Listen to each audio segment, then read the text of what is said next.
Hi guys, we are here in St. Petersburg for another ballpark tour, and if you're a Rays fan, you know where we're at. So they brought back the tour. They used to do a tour here, and they took it away for a couple years, I assume because of COVID and the pandemic. But I was searching online at other ballpark tours a couple weeks ago, and I saw they brought back the Tropicana Field tour. And we're still here to do the tour, and is that Raymond?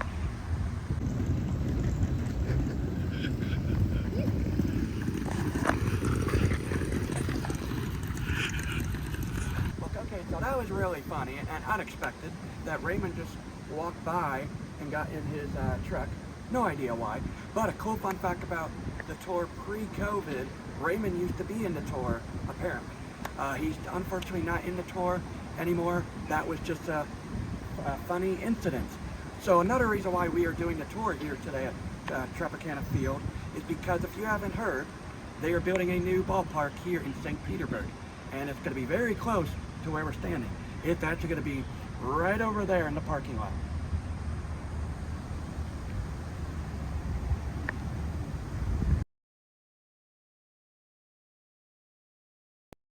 And if you follow a lot of my videos, this is the third ballpark tour I have done this season. I plan on doing more with my friend and families next year. But anyway, I'm looking forward to this ballpark. This is this ballpark I go to the most out of all the major leagues. So I'm looking forward to it. So come on guys, let's explore Tropicana Field.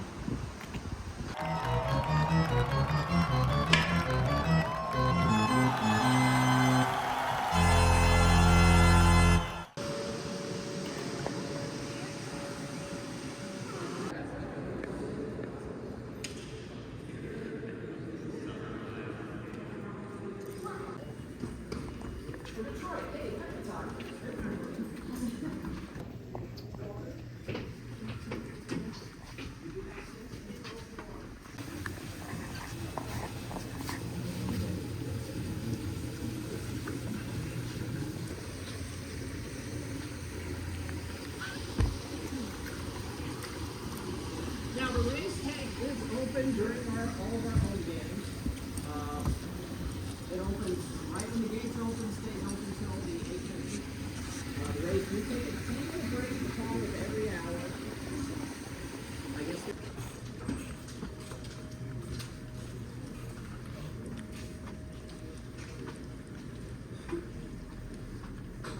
The Rays, you can check out the Rays from over here. The Budweiser porch is open to anybody who comes to Rays games, no matter where your tickets are. You can hang out at the Budweiser porch when the space is available. You'll notice on the other side of the porch is a big blue wall. That is our batter's eye. In fact, it's just a roof. People go, oh, hey, is it a retractable roof? No, it's a roof. If you want to be clever, you can give it a name. I call it the Babe roof, but that's a roof. It doesn't open, doesn't close.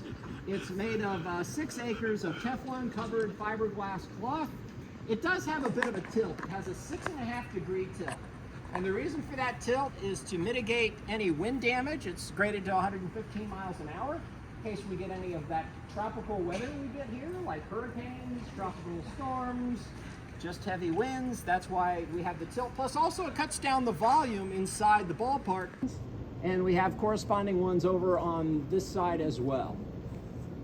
So anyway, that way,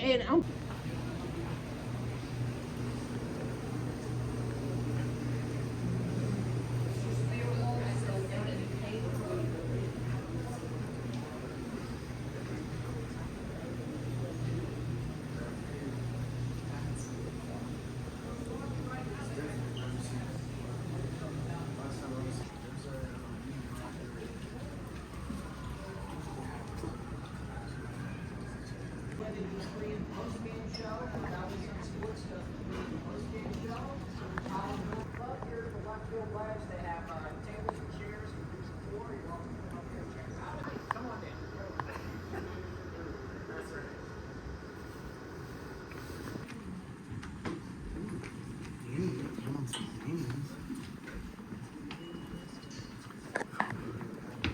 Best spot to watch a game. A lot of season members will come up here and get some snacks.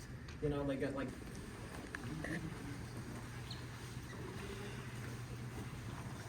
This is our AL East standing bats. I know we've got some Oriole fans here today. And up until today's the first time I saw when they flipped the bats and put the Rays up top. That's what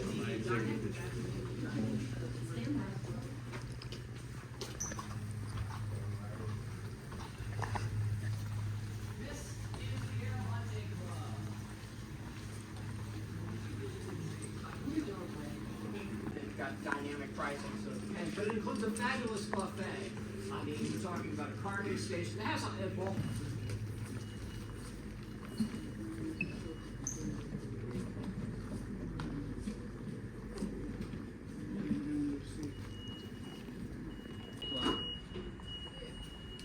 and we're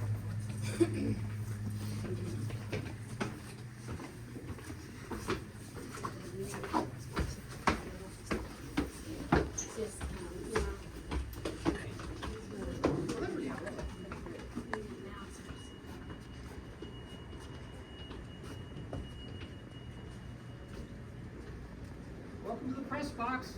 Come on down and have a seat. Come on down in the press box. The closer you sit, the more things you'll get to see. I suggest the front row till it fills up, and then there's the other rows. The broadcast area, I'm going to take you up there next.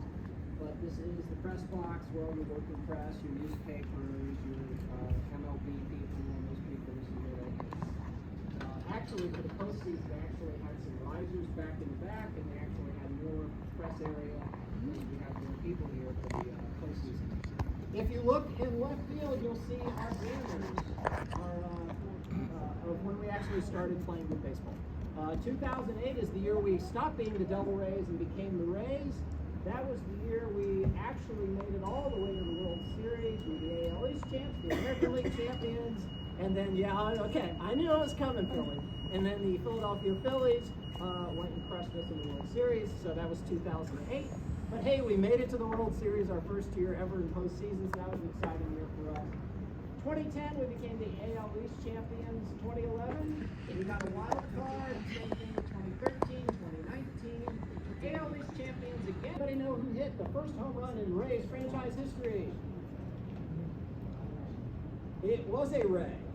It was a Ray. Not only was a Ray.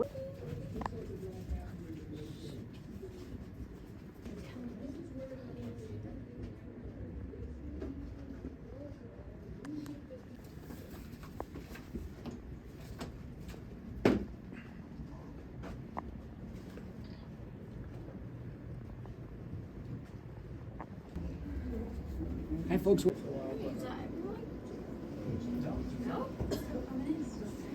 really we don't have to stand here. I'm Jack Connerty. I'm the coordinator of control room systems, and this is Demi Sensia, who you can tell us. Yeah, I'm the coordinator of game and event production.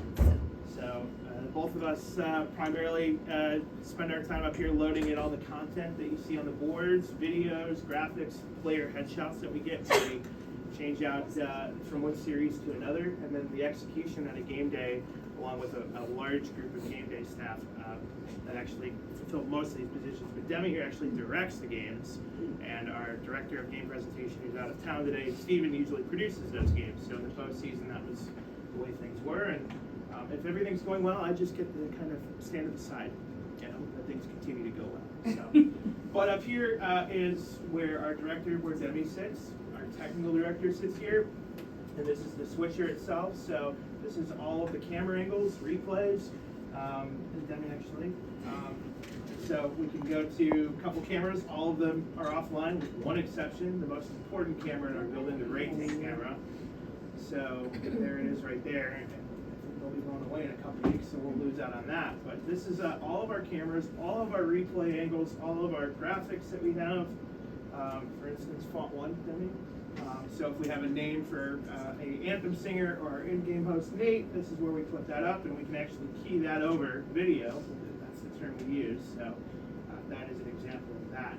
So where Demi's sitting, she's seeing all of our cameras, which are in black right now because we have no signal, and all of the camera feeds from the TV truck, which are all the dot feeds up there. So we get about 8 different feeds from the truck, and we feed that into our replay. We use that to show the replays in the stadium. which we'll talk about in a second. But this is really the heart of the show here. We have a lot of really complex stuff that we do. We can do the anthem. Actually, we can probably step through the anthem right now because all of our stuff's open. But going into the anthem, and we don't have the button there right now? No, we do. Oh, you can hit it. Yeah, so we It's the can game trigger anthem. all of the flags to go all at once. All these things are not functioning right now because we haven't had a game in a couple weeks, but you can see right there the flags are up. So to the left of that is we have some robo cameras. They kind of just stay in one spot. We don't really tend to touch them very much. And to the left of that in this corner is our shader who does all the adjustment of the cameras, makes everything match up for our 2 sticks cams. Those are the cameras that are on tripods. We have one in center field, one that's at the high third and 300 level, and those have big zoom lenses on them, so we can get up close and personal from those cameras. So, up here is expression, so that's our graphics. This is we have 5 of these machines. One of them's a backup, and this is expression clips. So anything with audio, you want to roll silver? Yeah. Yeah. So, well, normally it would play. Technical difficulties here today. But normally when we hit that button, we can fire a video, and then all of a sudden we're playing out content. This is an old one. Oldie but a goodie. Yeah, DJ Kitty. It gets a little out of hand, so we'll stop. Yeah, we don't need to see all 1 minute 38 of that. Oh, no, yeah. So, yeah, that's those 2 stations. Up here, replay.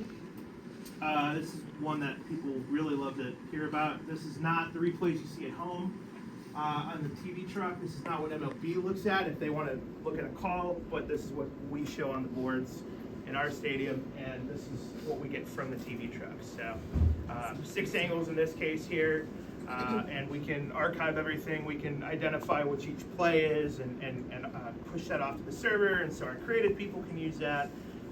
We get a lot of use out of this. So Very tight during a game day because we do have game day operators that come in and operate all of these machines. So in the front row is where our producer sits. He's not here today, but he is our director, and he basically just oversees the show. He's calling out anything that he sees on the field that maybe we don't see from up there because he sees the field. Up there, we're just looking through cameras. So if there's a pitcher warming in the bullpen, if there's a pinch hitter, or if it looks like a manager is going to challenge a call, he kind of calls it out, make sure everybody's aware of what's going on, and just oversees everything, make sure that we're good. Next to him, to the right, is where our PA announcer sits. So that's the voice that you hear when you're out in the bowl. He works with the producer who's kind of cueing him on when to call the next batter, letting him know if there's any defensive changes that they need to announce. So that's where he sits. To his right, we have our BSO operator, who's primarily responsible for keeping score of ball strikes and outs. This goes out to our center field board, where you can see the line score there. So he sits here, puts if there's any runners on bases, mound visits, all of that fun stuff. To his right, we have our DJ. He normally has his own computer here that has a system with all of the songs, all of the walk-up songs, any fun noises that you're hearing out there with cowbells or clap noises. It's all coming from our DJ. And then to his right is our audio mixer. So he basically is just controlling the levels of everything that our DJ is playing. So making sure it's not going out too loud or not too low, just making sure everything sounds how it should, as much as we can in this dome. And then in our second row here, we have DAC stats in this corner. So our operator there is basically actually scoring the plays. So when we have our GIP up, and you can see what the batter did in their last at bat, if it was a home run or anything like that, it's coming from this machine. So he's actually scoring every single play. Right here is our headshots operator. So they are focusing on the headshots. When we put our game in progress up, they are making sure the correct headshot is going up and it's ready to go. We also have some player notes that pop up on that GIP on the little sideboards, which we call our wings. So they're controlling all of that stuff, making sure the player notes are set up, that they're interesting, and then just throwing them up during the game. They also have options to show who's warming up in the bullpen. You can see those right there. and those also just pop up on the wings. Let's see if we can take one real quick so you guys can see what that looks like. So this player doesn't exist, it's just a random number that's typed in. As you can see on the right wing, it pops up, warming up in the bullpen, and that would normally have their headshot, their name, and all of their data. So this machine here is primarily controlling that GIP that you see during an at-bat. And then that one over there is... Is that the schedule?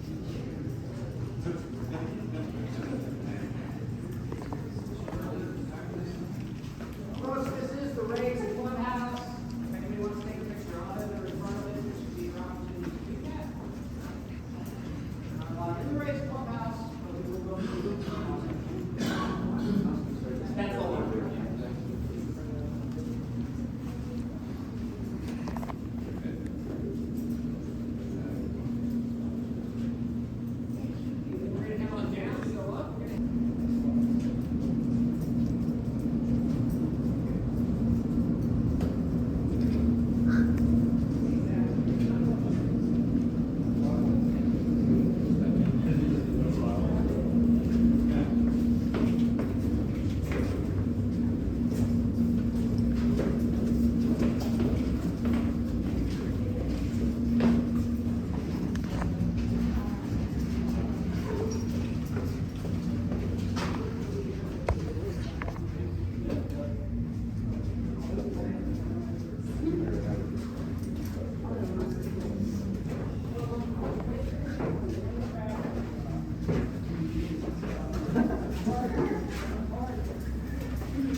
We're going to head over to the visiting dugout because they haven't started taking the net down yet.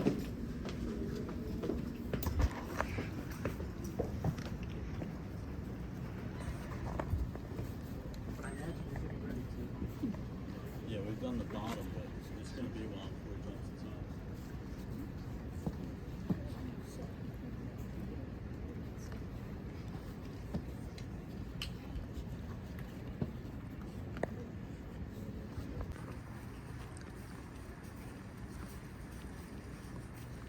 This is the Rays club.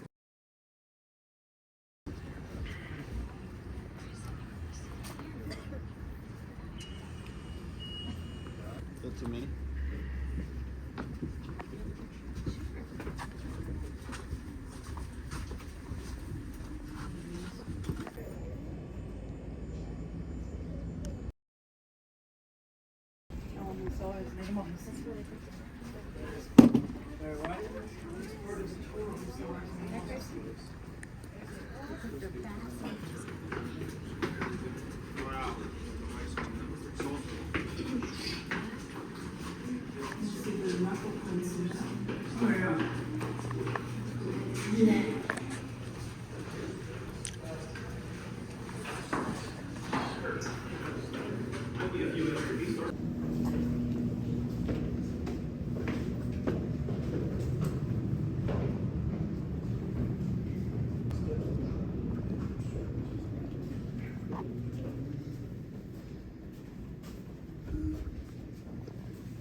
Hopefully, this year they will give tours of the Rays locker room. They tend to do that at Fan Fest.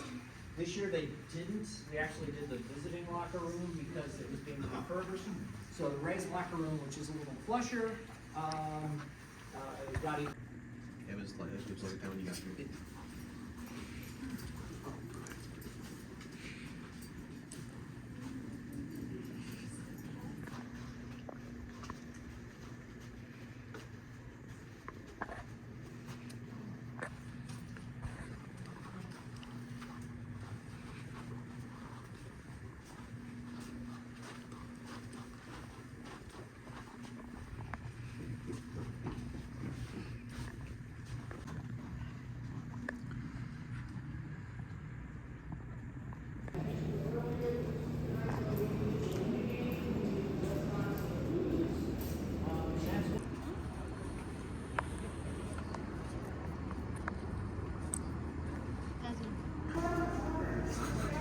Look what we found right over there. Guess what? He's already got 2 strikes on.